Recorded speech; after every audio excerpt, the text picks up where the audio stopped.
What's up everyone and welcome to my first ever Pokemon X and Y Wi-Fi battle! You guys may or may not know that I've been doing a bunch of live streams lately, Wi-Fi battling a bunch of viewers and occasionally other YouTubers on that live stream. If you don't, then go ahead and check it out down in the description. I might actually stream some Wi-Fi battles later today, but either way, I've been practicing quite a lot of this game. I haven't been in the Wi-Fi battling scene for a long time, or pretty much just the competitive battling. I haven't done it in a while. But I did want to get back into it with X and Y with these all new graphics, all new everything pretty much, just looking so amazing. I want to try and get back into it, and I've pretty much just been developing this team, I guess, for the past few weeks, just IV breeding and EV training, and I must say that putting in all that work to actually IV breed those Pokemon, and then finally getting to battle, and, you know, I don't win all of them, obviously, but, you know, it's just so satisfying that after all of that work, you have an awesome team, and you can win some battles. So this is going to be the first Wi-Fi battle I ever upload to this channel, and it is against DJ, as you can see here. I don't exactly remember what the person was in the Twitch chat, but if you are somewhere on the comments, DJ, let me know what your username is on YouTube so I can put it in the description of the video. Either way, you can see my team has got some pretty standard stuff right now with the Excadrill, the Talonflame, and the Rotom Wash. I usually see those almost every battle. I see at least one of those, and you'll see DJ has an Excadrill of his own here. And then Carbink, Trevenant, and Lucario are my final three Pokemon. Either way, let's get into this battle. I know you guys have been waiting for this for a while, so I hope you enjoy. I haven't done this very often, so I'm probably not going to be very good.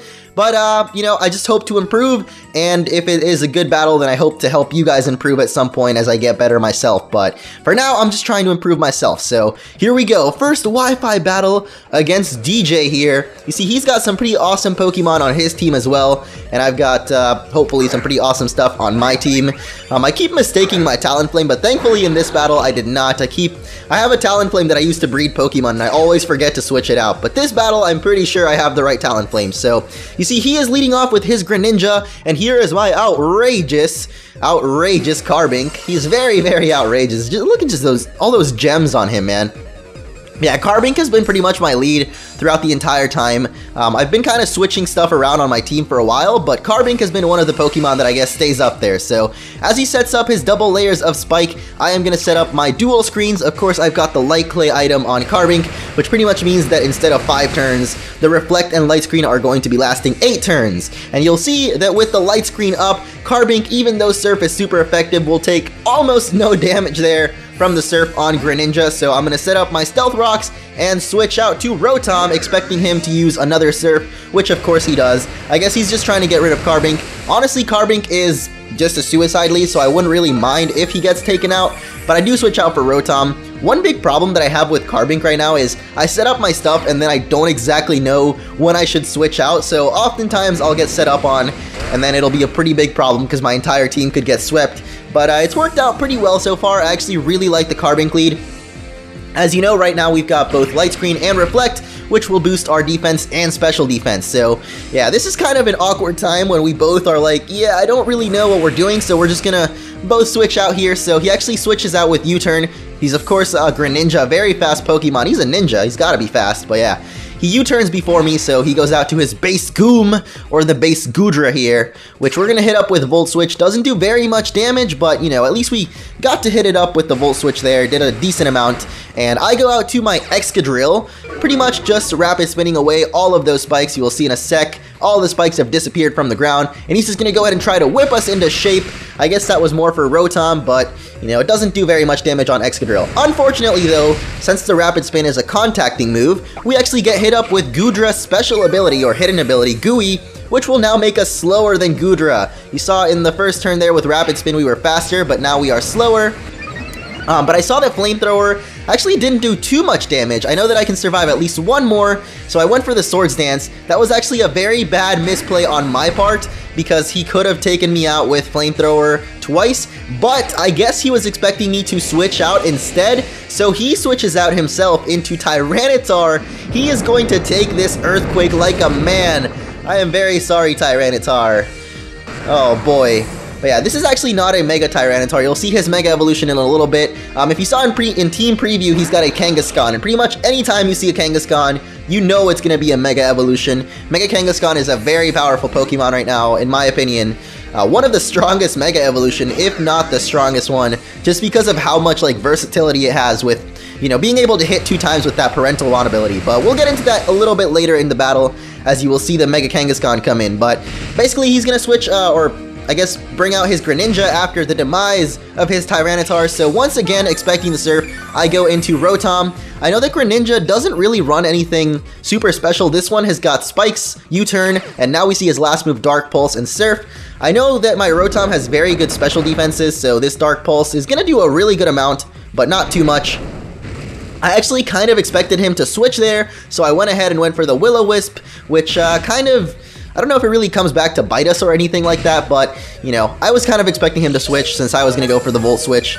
So I expected him to maybe U-Turn or I guess just switch out, but he doesn't go for either one. He actually just goes for the Dark Pulse, so we now burn his Greninja. Rotom cannot take another Dark Pulse, however, so I'm going to go ahead and switch out, expecting once again a Dark Pulse, but I guess he saw that coming, so he is going to set up one more Spikes layer.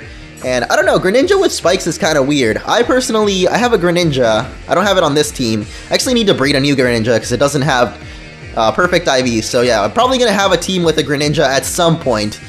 So far, this is my first team, guys, so I might have a couple of battles with this team, but of course I'm going to work on making some more later on. So yeah, I go out to Outrageous, basically because he can tank up almost anything. The Sandstorm is now over, which is pretty good. Outrageous also doesn't take any damage from Sandstorm, so it's pretty good. We get to set up one more Reflect. Unfortunately, Carbink is going to die here. So Outrageous, man. I'm not sure if we set up Light Screen, we could have been able to survive another Surf. I'm not 100% sure on that one, but we might have been able to set up the double walls once again. But hey, at least we grant up the Reflect, which you will see is going to be very, very crucial in an upcoming part of the battle. So yeah. I'm gonna go out to my Talonflame here, or Brave the Talonflame. Very brave indeed. Takes out the Greninja in one hit. Dig Dug, the Excadrill, is gonna come back now. Actually, has he sent out Dig Dug yet? I don't think he's ever sent it out, but either way, as far as I know, Excadrills, usually the ones I've seen run special defense, no defense, and DJ actually told me after the battle that he himself was not running any defense on this Excadrill, so unfortunate, but he just goes out very easily. Unfortunate for him. Now this Talonflame here, I've had a little bit of troubles with, not just because sometimes I get the wrong one, but mainly because I run Acrobatics on him. I don't run Brave Bird. I've kind of been looking to run a different set on Talonflame, but I've basically been running Acrobatics Swords Dance as far as I go, or so far. But basically, the Flying Gem is not in this game, and I don't think it's going to be in this game since, you know, you can't transfer items on Pokemon Bank when that comes out. So I'm thinking of actually switching out for the Brave Bird and going for a more, like, HP-oriented set. You know, we'll lose out some speed, but I think it'll be good. So here I basically went for the Roost. He went out for Mega Kangaskhan. I'm not 100... Oh my goodness, why did I do that? No, go back. Please. There we go. Alright, I don't know what happened there. I pressed a button on accident, but I went for the Roost because I don't think this thing has anything that can really take us out. Oh my goodness. Okay, I guess we missed a little bit of the battle there. I really don't know what happened, but basically the first Outrage did not kill me, so I was hoping that the second one would do the same damage. However, he gets a critical hit, which one-shots Talonflame, but you saw I went for the Roost there. The first Outrage that he did a little bit over half damage, so I was hoping that the second one, actually not over, a little bit less than half, so I was hoping that we could tank out another Roost there, go for Acrobatics maybe with a Swords Dance boost, but it does take out Talonflame because of the critical hit. But here I sent out my Sudowoodo, a very strong Pokemon. Of course it is a rock type. No, I'm kidding. Ghost and grass type Sudowoodo here though, but guys, believe me, this is Sudowoodo. But this is one of the Pokemon that, in my opinion, doesn't really counter out Mega Kangaskhan, but in my, I guess, in my experience with Trevenant or Sudowoodo, you know what, I'm confusing myself now, but yeah. Trevenant does pretty well against Mega Kangaskhan, in my opinion. You see there, the Reflect just ran out, and even still, the Crunch is not doing that much damage. A lot of people on the stream yesterday were telling me that Crunch actually did less damage because of the Reflect that was up, but you saw there the Reflect just wore off. Unless that was the Light Screen and I'm just dumb, but pretty sure that was just the Reflect that went off. And still the Crunch is not doing very much damage, so in my opinion, Trevenant does pretty well against Mega Kangaskhan because you can burn it, or sorry, That's true, I burned it. Never mind, that's why the crunch didn't do damage. My bad.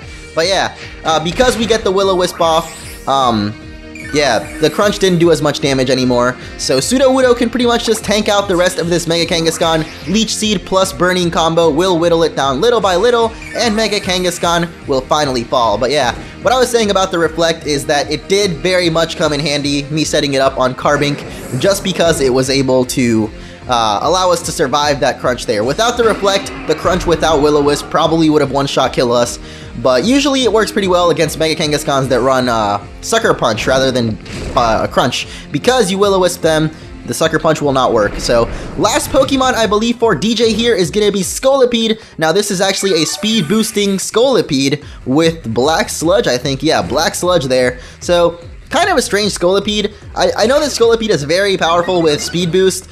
The only ones that I've seen be very, very good, though, are the ones that I guess Baton Pass it, but since this is his last Pokemon, this is going to be a little bit of a stalled out battle here. I'm actually just going to go for the Burning and the Horn Leech. I think eventually I do also set up a Leech Seed. Yeah, this is going to take a while, the last few turns of this battle, but at this point the battle is pretty much over. Yeah, I'm not sure what happened earlier. I pressed the button to skip the battle, I guess, and it cut out a little bit of it, so that was probably annoying. I will work on this. As I said, guys, this is my first Wi-Fi battle, so hopefully, you know, you take it not as super serious or anything like that. I'm working on improving, I guess, and if you guys would like a chance to battle me, be sure to check out my live stream down in the description. I'm probably going to do some Wi-Fi battles later on today with this same team, as well as a bunch of other Pokemon that I actually got last night on the stream, so yeah, if you want to try and Wi-Fi battle, be sure to check that out in the description. But as I said, I'm looking to improve. Hopefully you guys can also help me out with that. So if you have any suggestions for this team, or any suggestions as far as Wi-Fi battling goes in general, let me know in the comments. I'm looking to try and get better. But this Trevenant, though, is a very, I don't know, I really like Trevenant. Harvest is just a really strong ability. I don't know if you've noticed there, but I think every turn you've got a 50% chance of getting back the berry that you've got. So because I run Citrus Berry, we're essentially getting back a Citrus Berry almost every turn. And as I mentioned, this end of the battle is going to take a while, but I believe this turn, one more turn is probably going to do it. Because the Leech Seed plus Burning combo is just going to whittle down this Scolipede little by little. Eventually we'll defeat it. As I said, I don't know, I just prefer, or the Scolipede that I've seen kind of wreck my team is just like the one that protects Toxics and speed boosts up and then just Baton Passes that speed boost onto something else. Those tend to do pretty well against, well, not my team specifically, but yeah, whenever I battle on like Pokemon Showdown and stuff, yeah, those Scolipedes tend to wreck stuff, you know? That speed boost is pretty annoying. But either way, this Scolipede did not get to do very much. So there it goes. It finally goes down. And with that, we have defeated DJ. And so ends my first Wi-Fi battle here on YouTube. So I hope you guys enjoyed that.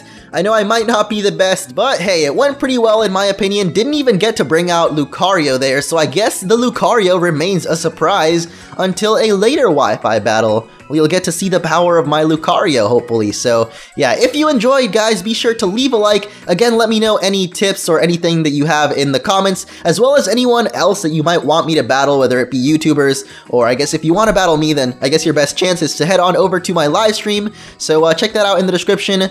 And if you haven't done so already, be sure to subscribe. I'll be uploading some more Wi-Fi battles in the future, as well as other X and Y videos that I've yet to do, but I've been meaning to do for a while. So, yeah, those will be coming later on. Either way, thank you all for watching once again, and see you all next time.